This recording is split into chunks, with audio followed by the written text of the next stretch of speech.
যখন কোনো কাস্টম অফিসারকে দেখি, কখনো যদি কোনো ইনকাম ট্যাক্সের অফিসারকে দেখি, যখন আমরা এই যে ব্যাটের অফিসারদেরকে দেখি, আমরা তখন ফালাইয়া কি করি, প্রতিষ্ঠান থেকে ফালাইয়া অন্যদিকে চলে যায়। কি জন্য ফালাই যায়? ওই কোনটা থেকে কোনটা করে, কোন সময় আবার কোনটা আরোপ করে, কি করে বাহির করে, সরকার কি দিছে এটা বড় কথা না। বড় কথা হলো যে তাদের এই ভয়ে আমরা আতঙ্কিত। 25-26 সালের অর্থ বাজেট এনবিআর থেকে তারা কর নির্ধারণ করেছিল 4,99,000 কোটি টাকা, কিন্তু সেটা 26-27 এসে সেটা দাঁড়িয়েছে 6,29,000 কোটি টাকা। এই যে আপনার 1,30,000 কোটি টাকা 25-26 আপনারা ব্যবসা করতে হিমশিম খেয়েছেন। এখন এটার যোগান, এই 1,30,000 কোটি টাকা, এটার যোগান দিয়ে কি আগামী দিনে আপনারা সুন্দর মতো ব্যবসা করতে পারবেন কিনা, বা ব্যাংক ইন্টারেস্ট আপনার বাড়বে কিনা, সেটার উপরে আমি আপনাকে একটা কথাই বলছি, আমরা যখন কোনো কাস্টম অফিসারকে দেখি, কখনো যদি কোনো ইনকাম ট্যাক্সের অফিসারকে দেখি, যখন আমরা এই যে ব্যাটের অফিসারদেরকে দেখি, আমরা তখন ফালাইয়া কি করি, প্রতিষ্ঠান থেকে ফালাইয়া অন্যদিকে চলে যায়। কি জন্য ফালাই যায়? ওই কোনটা থেকে কোনটা করে, কোন সময় আবার কোনটা আরোপ করে, কি করে বাহির করে, সরকার কি দিছে এটা বড় কথা না। বড় কথা হলো যে তাদের এই ভয়ে আমরা আতঙ্কিত। কি জন্য আতঙ্কিত? যে সরকার তো যা করছে করছে, ঠিক আছে, এরা এসে আবার দেখা গেছে এটার উপরে 4 গুণ 5 গুণ আমার উপরে আরোপ করে বই থাকে, যার জন্য আমরা এই করি যে যা কিছু কোন সরকার যায় তার বাজেটে যে টার্গেট ধরে থাকুক না কেন, অথবা যে টার্গেটে তারা সামনের দিকে আগেতে থাকুক না কেন, এটা প্রত্যেক সরকারে সবসময় তারা উচ্চবিলাসী, তাদের একটা চিন্তা ভাবনা থাকে। তারা যদি কখনো যদি এটা টার্গেটে পৌঁছে যেতে পারে, তাহলে তো অন্তপক্ষে বাহাবা। HM Expert B500 CWR স্বাধীনতার সুবর্ণ জয়ন্তীতে নতুন বাংলাদেশ গড়ার প্রত্যয় HM স্টিল। আর যদি বুঝতে না পারলো, তাহলে কোথায় কি হয়েছে না হয়েছে এগুলো দরকার তারা খুঁজে বাইর করবে এবং দেখবে এবং দেখা চিন্তা ভাবনা করবে, এটা স্বাভাবিক। তবে এখন যেহেতু সরকার, আগের সরকার গুলা গণতান্ত্রিক ছিল না, বর্তমান সরকার গণতান্ত্রিক। গণতান্ত্রিক সরকারের সাথে যেহেতু বিরোধী দল এখন আছে সংসদে, এখন বর্তমান সরকারের বিরোধী দলের সাথে একাত্রিত হইয়া তারা বিভিন্ন রকমের কর্মকাণ্ডে, তারা বিভিন্ন কথাবার্তায় এখন একমত পোষণ করতেছে, এবং কোথাও না কোথাও ওদের মধ্যে ইয়ে হচ্ছে যে ভালো জিনিসটাকে ওরা গ্রহণ করতেছে, খারাপ জিনিসটাকে তারা বর্জন করতেছে। এই যদি হয়, তাহলে আমার মনে হচ্ছে যে গণতান্ত্রিক ভাবে চললে আমাদের সরকারের বর্তমান অবস্থান যাই আছে, সেটাকে এই কোনো বাজেটকে এত আতঙ্কিত হইয়া সৃষ্টি করার কোনো কারণ নাই। সরকার কখনো আমাকে মেরে ফেলবে না এ ধরনের নয়, তবে সরকারের সাথে আমরা যদি একাত্র হইয়া যদি কোনো কাজ করি, কাজটা অন্তত পক্ষে সামনের দিকে কতটুকু এগিয়ে নিতে পারে, এটা আমাদের লক্ষ্য করতে হবে। আর আমাদের অন্যায় অবিচার যে সমস্ত কিছু হচ্ছে বিভিন্ন জায়গায়, এগুলোর থেকে আমাদেরকে রেহাই দিতে হবে। আমরা এটা থেকে চেম্বার অফ কমার্সের আপনি নির্বাচিত একজন প্রতিনিধি, ইতিমধ্যে আপনি চেম্বার অফ কমার্সের শপথ গ্রহণ করেছেন। সরকারের যে আপনার ঘাটতি ধরা হয়েছে 1,10,000 কোটি টাকা, আমরা জানি যে এই ঘাটতি উঠানোর পথ দুইটা। নাম্বার 1, আপনাকে বিশ্বব্যাংক থেকে ঋণ নিতে হবে। নাম্বার 2, বাংলাদেশের ব্যাংকগুলো থেকে আপনি ঋণ নিতে হবে। এই ঘাটতিটা আপনি কিভাবে নিচ্ছেন? আমি এটাকে পজিটিভ নেগেটিভ এভাবে না বললি, আমি বলবো যে কিরকম। দেখেন, জিয়াউর রহমানের আমলে আমাদের দেশে কিন্তু গার্মেন্টস সৃষ্টি হয়েছিল, আমাদের ইপিজেড সৃষ্টি হয়েছিল। ইপিজেড যখন সৃষ্টি করে, তখন বললো যে দেশের মধ্যে আরেকটা দেশ কি সৃষ্টি করতেছে, কি বুঝতেছে, আর কি হয়েছে এটা তো আমরা বুঝে উঠতে পারতেছি। তখন কিন্তু এখন কিন্তু এটা ফলাফল কিছু না কিছু পাচ্ছে। যখন ইপিজেডে আপনার শ্রমিকেরা যখন আপনার ওই যে ছুটি হইয়া বাইরে হতে থাকে, দেখা যাচ্ছে এটা একটা মিছিলের মতো বাইরে। এই যে লোকগুলোকে কর্মসংস্থান করা, এটা কিন্তু বিরাট ব্যাপার। আরেকটা জিনিস হলো যে কি, আপনার এই বর্তমান অবস্থানের কথা চিন্তা করলে, এই যে আমাদের ইপিজেড বলেন, আমাদের শ্রমবাজার বলেন, এই যে সরকার কিন্তু ইয়াতে আমাদের জিয়াউর রহমান সরকার বাহিরে যখন লোক পাঠায়, হয়েছে এগুলো কি কাজ কারবার শুরু করে দিচ্ছে। পোলা এখানে থাকবে, বাড়িতে থাকবে, আমাদের এলাকাতে থাকবে, আমার এই গ্রামে অথবা শহরের মধ্যে থাকবে। দেশে থাকলে তো মোটামুটি ছেলেটা দেখতে পাচ্ছি, ওই ছেলেটা দেখি যে বিদেশ চলে যাচ্ছে, বিদেশ গেলে তো পোলা যদি আমি মরে যাই, পোলা তো আমাকে মাটি দিতে পারবে না। এই যে আমাদের একটা ভয়, ছেলেটাকে আমরা দিলাম না, এখন কিন্তু ওই ভয় কাইটা জায়গা দেখা যাচ্ছে এখন ছেলেরা আমার কাছে ফরেন কারেন্সি আইনা আমাদেরকে জমা দিতেছে। এই যে রাষ্ট্রের একটা যে ভূমিকা রাখতেছে, এটা কিন্তু বিরাট ব্যাপার স্যাপার। এখন ঘটনাটা হলো যে এই যে আমরা ইপিজেড করছি, একজন এক্সপোর্ট প্রসেসিং জোন, বিভিন্ন রকমের জোন তৈরি করে হচ্ছে। সরকার কিন্তু বিভিন্ন খন্ড খন্ড কিন্তু এলাকাকে আমরা যেমন ইকোনমিক জোন করছে। এরকম যদি যখন আপনার খন্ড খন্ড এলাকাকে যদি এই অবস্থা যদি তৈরি করা হয়, আর এই এলাকায় যখন আপনার কর্মসংস্থান যদি সৃষ্টি হয়, বেকারত্ব যদি কমে যায়, তাহলে সেক্ষেত্রে আমাদের কি অবস্থা হবে? আমরা অন্তপক্ষে এটা ফলাফল পাইতে অন্তপক্ষে 2-3 বছর সময় অপেক্ষা করতে হবে।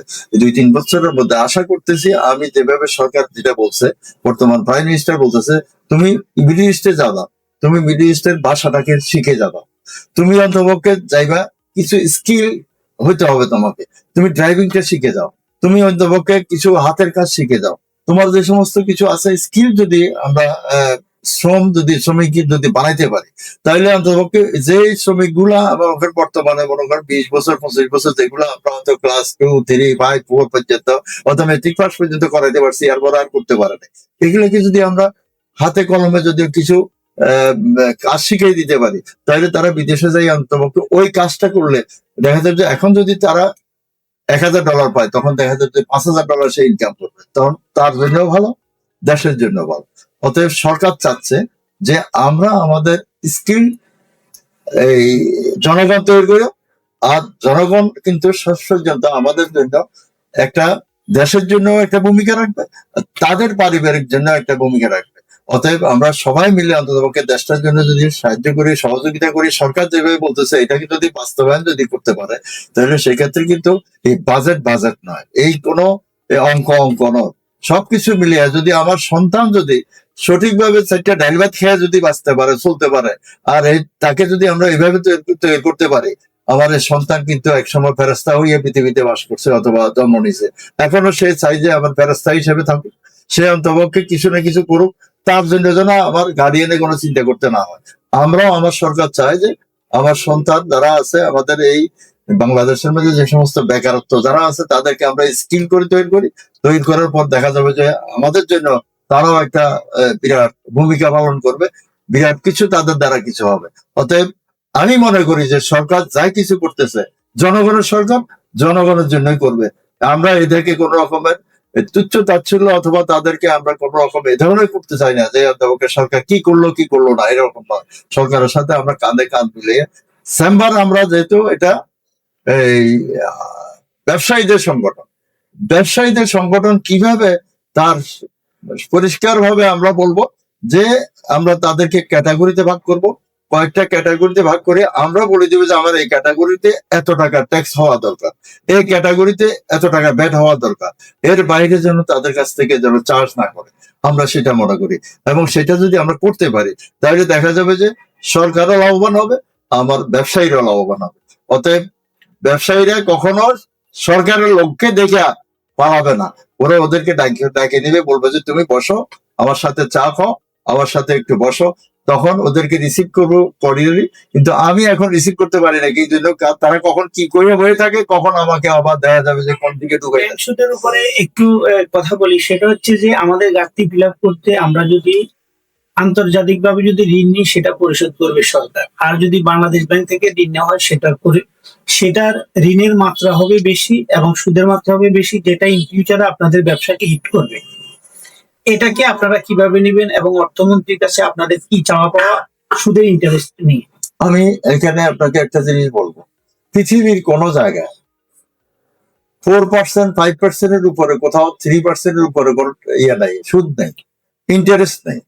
আমাদের বাংলাদেশে আমরা এই যে জিনিসটা আমরা চালু করছি, অথবা যেভাবে আমরা ব্যাংকের আমরা সার্টিফিকেট দিছি, ব্যাংকের আমরা যেভাবে আমরা তৈরি করছি, আমাদের ভালোর জন্য তৈরি করছি, কিন্তু আসলে আমাদের ভালো হয় না, এটা খারাপ হয়ে পড়ছে। তো এটা যদি অন্তপক্ষে এই 10% এর নিচে এক অঙ্কে যদি আমরা আনতে পারি, আমরা যদি সঠিকভাবে তাদেরকে যদি অন্তপক্ষে এই ঋণ দেওয়ার জন্য যদি কোন রকমের এই সরকার সহ তারা যদি সবাই মিলে জুলে যদি আমরা অন্তপক্ষে আমাদের ব্যবসায়ীদেরকে তোমাকে আগামী 4-5টা বছর সুন্দরভাবে ব্যবসা করার জন্য তারা, আমরা যখন চাই অন্তপক্ষে দেখে শুনে ওই 10% যারা অন্যায় করছে ওদেরকে বাদ দিয়ে 90% লোককে কিভাবে প্রোভাইড করা যায়, কিভাবে তাদেরকে সরকারে তার ব্যাংকে ঋণ দিয়ে তাদেরকে অন্তপক্ষে উঠে আনবে, এবং ক্ষুদ্র যারা বাজারে ক্ষুদ্র এবং উচ্চ যারা ব্যবসায়ী আছে তারা কিন্তু আর নতুন নতুন কিন্তু আপনার খেয়াল করে দেখছেন যে উদ্যোক্তা বাইর হচ্ছেন, তারা কিন্তু চায়নাকে অনেকেই ফলো করে দেখতেছে চায়না প্রত্যেকটা ব্যক্তি কিন্তু এখন উদ্যোক্তা, প্রত্যেকটা ব্যক্তি কিন্তু প্রোডাক্টিভিটিতে ওদেরকে নজর আছে। একটা জিনিসকে আপনার খেয়াল করতে হবে, যেরকম কলম একটা 4টা পার্ট 5টা পার্ট, ওরা কিন্তু 4 জনে 4টা পার্ট 5টা পার্ট তৈরি করে, 4টা 5টা পার্ট তৈরি করে একজনকে দেয়, একজনকে দিয়ে তারপরে সে এটা তার ব্র্যান্ড দিয়ে সে চালু করে। তাহলে কি করা যাচ্ছে যে 5টা লোক এই কলমটা তৈরি করে, একটা লোক এটা বাজারজাত করতেছে। এই ধরনের আরেকটা জিনিস আপনার চায়নার মধ্যে, আপনার একটা জিনিস আমি দেখছি, আমি বহু বছর পর্যন্ত চায়নার সাথে ব্যবসা করি এবং চায়নার সাথে আমার লেনদেন আছে, কথাবার্তা আছে। তারা তাদের রাজ্য সরকার যেটা কাজটা করে এটা হলো এরকম যে, মনে করেন আপনার এই রাজ্যের মধ্যে কতগুলো ইন্ডাস্ট্রি আছে, কতগুলো উদ্যোক্তা আছে, কি কি জিনিস তারা তৈরি করে, কি কি জিনিস তারা প্রোডাক্ট করে, এই জিনিসগুলো তারা বাজারজাত করতেছে যে কেমন। তো তারা দেখতেছে যে 1টা 2টা অথবা 4টা আইটেম, আমরা দেখা যাচ্ছে 100 আইটেমের মধ্যে 5টা আইটেম 10টা আইটেম ওরা বাজারজাত করতে পারতেছে না। তো কেন করতে পারতেছে? তোমার কি কোয়ালিটি খারাপ না কি অবস্থা? তারা এগুলো পর্যবেক্ষণ করার পরে তারা বললো যে ঠিক আছে, তুমি এই জিনিসটা এভাবে বানাইয়া ঠিকঠাক করে বলো যে এটা তোমাকে 50% কি করলাম, ভর্তুকি দিলাম। 50% ভর্তুকি দিয়া তাকে কি করে যে তুমি 100 টাকা জিনিস 50 টাকা বেচো, বাকি 50 টাকা আমি তোমাকে দিচ্ছি। এখন দিতে দেখা যায় যে যখন 6 মাস গেল তখন দেখা যায় যে ওর মাল নেওয়ার জন্য সারা ওয়ার্ল্ড থেকে বিভিন্ন লোক এখানে আসে, তার এখানে সামনে যায়, এখন প্রোডাকশন যা আছে তার সাইডে দেখা যায় যে বেশি তার ডিমান্ড হয়ে গেছে। এখন সরকার বললো যে তুমি এখন 20% বাড়াও, 10% বাড়াও, দাম বাড়াইতে যাইতে সে 100 টাকা জিনিস শেষ পর্যন্ত 110 টাকা 20 টাকা পর্যন্ত বিক্রি করে, তারপরেও দেখা যায় তার মাল চলে। তাহলে মাল চলে, এইটাই কারণটা কি? গভর্নমেন্ট তাকে করছে, সহযোগিতা করছে, আর গভর্নমেন্ট সহযোগিতা করছে বিধায় আজকে সে ওই ইন্ডাস্ট্রি উঠে আসছে। এই ইন্ডাস্ট্রি উঠে আসার পিছনে গভর্নমেন্টের কিছু অবদান আছে। সেই অবদানটা এই ধরনের আমাদের কিছু দরকার, যেমন আপনার লোকাল গভর্নমেন্ট যেটা আছে, লোকাল গভর্নমেন্ট তোমাকে এগুলো তত্ত্বাবধানে রাখতে হবে, আসতে হবে। তাইলে আমরা যারা উদ্যোক্তা আছি অথবা যারা নতুন উদ্যোক্তা আসতেছে ওদেরকে সহযোগিতা করে ওভাবে যদি আমরা দাঁড় করাইতে পারি, তাহলে দেখা যাবে যে অনেক এখানে কর্মসংস্থান হবে। এবং আমাদের যে সমস্ত সরকারের টার্গেট এগুলো কিছু না, এগুলো হলো জাস্ট অঙ্কে লেখা, কিন্তু এগুলো বাস্তবে রূপান্তরিত করতে হলে সবাই সহযোগিতা করা দরকার। আমরা সরকারকে সহযোগিতা করি, সরকার শুধু আমাদেরকে বলবে যে দুর্নীতিমুক্ত একটা দেশ। এবং এই যে বন্দর এবং কাস্টম সম্বন্ধে যদি আমি চিন্তা করি, যে আমাদের বর্তমান অর্থমন্ত্রী, যোগাযোগ পরিকল্পনা মন্ত্রী, উনি আমাদেরকে বলছে যে 4 থেকে 5 দিনের ভিতরে মাল আমাদের আমদানিকারকের গোডাউনে পৌঁছাই দিবে। আমরাও চাই যে এইভাবে পৌঁছাই দেখ, তাহলে আমরা তো খুশি এবং সরকারও খুশি এবং সবাই মিলে অন্তপক্ষে আমাদের দেশটাকে নিয়ে গিয়ে যাবে ইনশাআল্লাহ। প্রিয় দর্শক বিন্দু, আমরা এতক্ষণ ছিলাম বীর চট্টলা টিভির টক শো অনুষ্ঠানে। আমাদের সাথে যুক্ত হয়েছেন চট্টগ্রামের বিশিষ্ট ব্যবসায়ী, চেম্বার অফ কমার্সের মেম্বার, স্বদেশ কেমিক্যালের চেয়ারম্যান আলহাজ নুরুল ইসলাম ভাইয়ের সাথে। উনি 2024 এবং 27 সালের অর্থ বাজেট নিয়ে চমৎকার কিছু কথা বলেছেন। তবে এই কথাগুলোর ভিতরে একটি কথা উঠে এসেছে, সেটা হচ্ছে যে যদি দুর্নীতিমুক্ত বাংলাদেশ চাই, এর চেয়ে বড় বাজেট করলো এদেশের ব্যবসায়ী যারা আছেন তারা এটা যোগান দিতে পারবে। তবে যদি দুর্নীতির বিরুদ্ধে যদি সরকার জিরো টলারেন্স ঘোষণা করে, এনবিআর কে যে 2 ভাগে বিভক্ত করা হয়েছে সেটা যদি অতি দ্রুত বাস্তবায়ন করে, তাহলে এই বাজেট দিয়ে বাংলাদেশ আগামী 1 বছরে তাদের বাংলাদেশ বিনির্মাণের স্বর্ণ শিখরে বুঝতে পারবে। নুরুল ইসলাম ভাই, আপনাকে বীর চট্টলা টিভির পক্ষ থেকে ধন্যবাদ।